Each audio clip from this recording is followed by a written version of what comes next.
আসসালামু আলাইকুম, কেমন আছেন আপনারা সবাই? নতুন আরেকটি ভিডিও নিয়ে আবারও আপনাদের মাঝে চলে এলাম। আশা করছি আজকের ভিডিওটি আপনাদের কাছে ভালো লাগবে।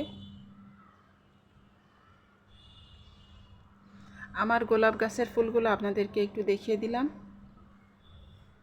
মাশাআল্লাহ, অনেক ফুল আসে আমার এই গোলাপের গাছটায়। আর গোলাপ গাছের ফুলের কালারটা দেখুন, অসম্ভব সুন্দর কালার। আর এটা হচ্ছে মাল্টি কালারের একটা গোলাপ গাছ। দেখতে পাচ্ছেন একটা ফুলের মধ্যে বিভিন্ন ধরনের কালার আছে। আর এটা কালার চেঞ্জ হতে থাকে। ফুল যখন ফুটে তখন একরকম থাকে আর আস্তে আস্তে কালার চেঞ্জ হতে থাকে। তো যাই হোক, আজকে রান্নায় চলে আসি। আজকে রান্না করব আমি কচুরলতি।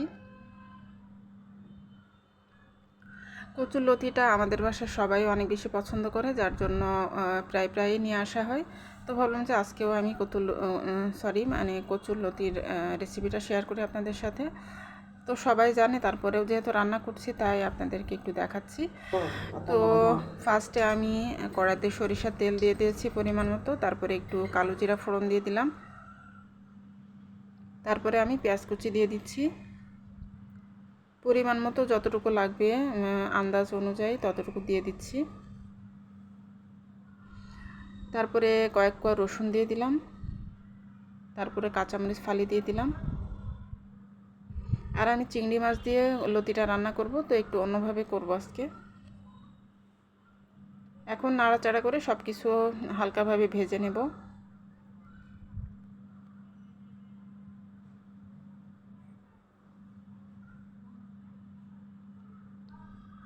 পেঁয়াজটা মোটামুটি সফট হয়ে এসেছে। তারপরে আমি এর মধ্যে অন্যান্য মশলাগুলো দিয়ে দিচ্ছি। ফার্স্টে আমি পেঁয়াজ বাটা দিয়ে দিচ্ছি, তারপরে রসুন বাটা, তারপরে আদা বাটা দিয়ে দিলাম। এখন সব কিছু আমি তেলের মধ্যে ভেজে নিচ্ছি। কিছুক্ষণ আমি নাড়াচাড়া করে মশলাগুলো ভেজে নিব। তারপরে আমি সামান্য পানি দিয়ে তারপরে গুঁড়া মশলাগুলো দিব, না হলে দেখা যাবে যে মশলাটা পানিটা শুকিয়ে গিয়ে তারপরে পোড়া লেগে যাবে। তো এখন আমি লবণ, তারপরে হলুদের গুঁড়া, তারপরে মরিচের গুঁড়া দিয়ে দিলাম অল্প পরিমাণে। তো দিয়ে তারপরে আবারও নাড়াচাড়া করে দিচ্ছি। আর এই মশলাটাকে আমি খুব ভালোভাবে কষাবো। বেশ কিছুক্ষণ ধরে আমি মশলাটা কষাবো। তারপরে আমি মশলার মধ্যে চিংড়ি মাছগুলো দিয়ে দেব। চিংড়ি মাছগুলো আমি আগেই লবণ হলুদ মেখে রেখে দিয়েছিলাম, তো এখন আমি দিয়ে দিচ্ছি। এখন আমি মাছগুলোকে ভালোভাবে কষাবো মশলার সাথে। কচুরলতি বিভিন্নভাবে রান্না করা যায়, এক একজন এক একভাবে করে থাকেন। তো এটা খুবই মজার একটা তরকারি। তো এখন আমি সামান্য একটু পানি দিয়ে তারপরে মাছগুলোকে খুব ভালোভাবে মশলার সাথে কষিয়ে নেব। মোটামুটি আমার মাছগুলো কষানো হয়ে গেছে। তো আমি এখন আস্তে আস্তে করে লতিগুলো দিয়ে দেব।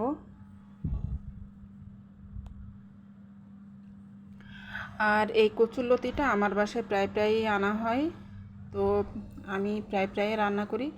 তো সব সময় তো আপনাদের সাথে শেয়ার করা হয় না, যেহেতু একই রেসিপি বারবার শেয়ার করলে বিরক্তিকর একটা বিষয় মনে হয়। তো তার জন্য বেশ কিছুদিন পরে আজকে আবার রান্নাটা শেয়ার করছি আর কি।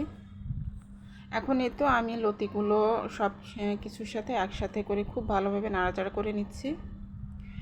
তো এভাবে করে নাড়াচাড়া করে আমি বেশ কিছুক্ষণ ধরে লতিটাকে কষাবো। তো বারবার করে পানি দিয়ে আমি লতিটা কষাবো। 3বার করে পানি দিয়ে লতিটা আমি কষাবো আর মিডিয়াম জালে আমি রেখে দেব। তো এই তো পানিটা শুকিয়ে এসেছে। এখন এই তো আমি নাড়াচাড়া করে আবারও ঢাকনা দিয়ে ঢেকে রেখে দেব। তো লতিটা আসলে একবার কষালে হয় না, বেশ কয়েকবার করে পানি দিয়ে তারপরে কষিয়ে নিয়ে তারপরে আমি ঝোলের পানি দেব। তো কষাতেই রান্না বেশিরভাগটা হয়ে যায়, পরে অল্প করে ঝোলের পানিটা দিয়ে দেব। এখন এই তো একটু বেশি করে পানি দিয়ে দিলাম আর আমার কষানোটা হয়ে গেছে। কষানোটা আসলে আমি পুরো কষানোর ইয়েটা আর কি দেখানো হয়নি। বেশ কয়েকবার করে আমি কষিয়ে নিয়েছিলাম, নিয়ে তারপরে এই তো এখন ঝোলের পানিটা দিয়ে দিলাম।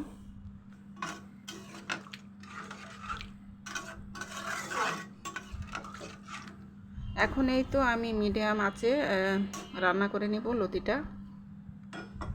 আর এভাবেই খুব সুন্দরভাবে রান্না হয়ে যাবে আমার কচুরলতি রেসিপিটা। আর এখন আমি জিরা সরিষা বাটা দিয়ে দিচ্ছি। আর এটা আমার একটা কমন মশলা, যে মাছের তরকারির মধ্যে কিংবা সবজি তরকারির মধ্যে আমি এই মশলাটা সবসময় দিয়ে থাকি। আর এটা দিলে তরকারির টেস্ট অনেক বেড়ে যায়।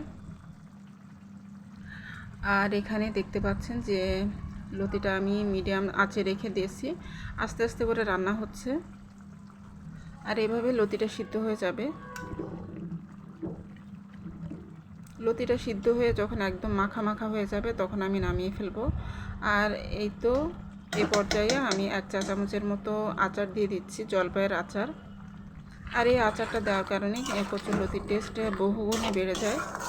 আপনারা যারা এভাবে ট্রাই করেনি তারা একবার ট্রাই করে দেখবেন। খুব সুন্দর আচারের একটা ফ্লেভার আসে, যার জন্য কিন্তু খেতে অসম্ভব ভালো লাগে। আর এই জিনিসটা আমি শিখেছি আমার হাজব্যান্ডের কাছ থেকে। আমার হাজব্যান্ডই একবার আমাকে বলেছিলেন যে আচার দিয়ে দেখতে পারো লতির মধ্যে, তাহলে খেতে ভালো লাগবে। তো তারপর থেকে আমি সবসময় লতি রান্নায় আচার ব্যবহার করি। আর আসলেও আচারের কারণে লতির টেস্ট অনেক গুণ বেড়ে যায়।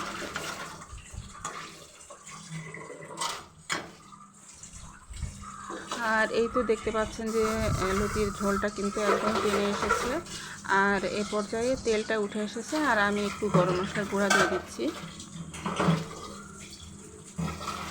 একদম তেল বের হয়ে এসেছে। আর এরকম করে মাখা মাখা করে এভাবে রান্না করলেই লতিটা ভালো লাগে খেতে। আর অনেকে আবার একটু ঝোলঝোল করে রান্না করেন, তো আমাদের বাসায় আবার ঝোলঝোলটা পছন্দ করে না কেউই।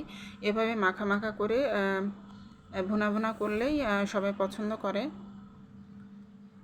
আর এভাবে করে আমি সার্ভিং ডিশে সার্ভ করে নিয়েছি। তো হয়ে গেল আমার মজাদার চিংড়ি মাছ দিয়ে কচুরলতি রেসিপি। আর এটা কিছুক্ষণ রেখে দিলে সাইড দিয়ে তেলটা বের হবে। তো আমি যেহেতু রান্না করার পরে সাথে সাথেই সাথে সাথে সার্ভ করিনি, বেশ কিছুক্ষণ কড়াইতে রাখা ছিল।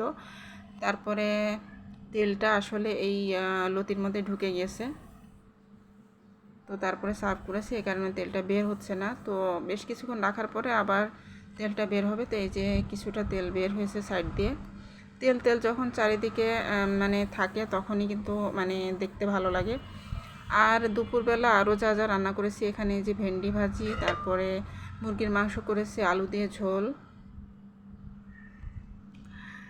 তো মাছও আছে, গতকালকের কয়েক টুকরা মাছ আছে। আর এই তো লতি করলাম, তারপরে ডালও আছে, রাত্রের ডাল। তো এই হচ্ছে আজকে আমাদের দুপুরে রান্না বান্না। তো আমার এই লতি রেসিপিটি আপনাদের কাছে কেমন লেগেছে চাইলে কমেন্ট করে জানাতে পারেন। আর ভালো লাগলে রেসিপিটি বাসায় ট্রাই করে দেখতে পারেন। তো আজকের মতো এই ছিল আমার ভিডিওতে। তো আপনারা সবাই ভালো থাকুন, সুস্থ থাকুন। মহান আল্লাহ তাআলা যেন সবাইকে সুস্থ রাখেন, নিরাপদে রাখেন। আল্লাহ হাফেজ, আসসালামু আলাইকুম।